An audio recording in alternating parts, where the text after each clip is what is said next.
আমরা খাম্বা দেখতে পাচ্ছি কিন্তু বিদ্যুৎ পাচ্ছি না। আমাদের চুলা আছে কিন্তু আমরা গ্যাস দেখতে পাচ্ছি না। আমাদের শিল্প কারখানাগুলো আজকে বন্ধ হয়ে আছে। আমাদের দেশের অর্থনীতির প্রধান প্রাণ বলতে পারেন যে গার্মেন্টস শিল্প, আজকে সেটা পথে বসতে শুরু করেছে। আমরা বিদ্যুৎ পাচ্ছি না, আর আমাদের সরকার মহাশয় প্রেম প্রীতি দেখিয়ে প্রতিবেশী দেশকে বিদ্যুতের করিডোর দেওয়ার আয়োজন করছে। ধিক্কার জানাই আমরা ভারতের সেবাদাস হওয়ার জন্য জুলাই আন্দোলন করি না। আমরা কারো দাদাগিরি মানব না। দাদাদের পদলন করে দেশে এক মুহূর্ত ক্ষমতায় থাকতে পারবেন না। আপনাদেরকে ওরা কি পানি পড়া দিয়ে গেছে? আপনারা যদি কিবলা আবার সেই শেখ হাসিনার মতো ভারতমুখী বানান, আপনাদের পতন সময়ের ব্যাপার মাত্র। বাংলাদেশের 80% মানুষ এখন আপনাদের পরিবর্তন চায়। আপনারা বুঝতে পারতেছেন না 6 মাসে আপনারা কতটা অজনপ্রিয় হয়ে গিয়েছেন।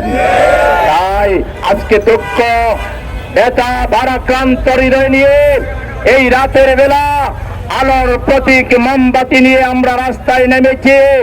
আমাদের ঘরে আলো নাই, একমাত্র সম্বল হচ্ছে মোমবাতি।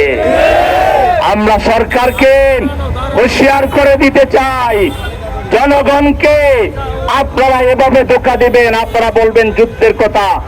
যুদ্ধ কি নতুন লেগেছে নাকি? যুদ্ধ লাগলেও যুদ্ধের সময় বিকল্প পরিকল্পনা থাকতে হয়। আপনাদের সেটা কোথায়? আসলে যুদ্ধ কিছু নয়, আপনাদের কোনো পরিকল্পনা নাই, আপনাদের কোনো ব্যবস্থাপনা নাই। আপনারা একটা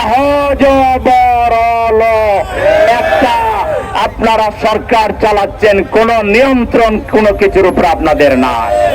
যাকে বিদ্যুৎ মন্ত্রী বানিয়েছেন তিনি তো এর আগেই ধরা খাওয়া লোক। তিনি তো সেই সময় দুর্নীতির জন্য দায়িত্ব ছাড়তে হয়েছিল।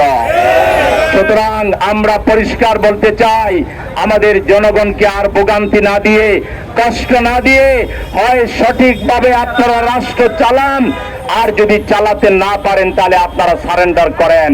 আমরা বিদ্যুৎহীন ভাবে অন্ধকার করে বসে থাকতে পারি না।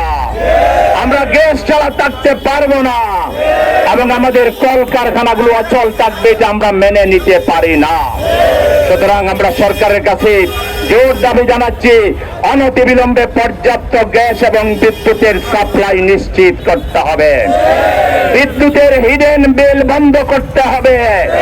গ্যাস এবং বিদ্যুতের যে দুর্নীতি আছে, অপচয় আছে, এটা বন্ধ করতে হবে। আপনারা একেবারে টপ টু বটম দুর্নীতিবাজদেরকে চিহ্নিত করুন, তাহলে গ্যাসের প্রবলেম হবে না, বিদ্যুতের প্রবলেম হবে না। আজকে দুর্নীতিবাজ কর্মকর্তাদের কারণে, এমপি মন্ত্রীদের কারণে জাতির এই ভোগান্তি।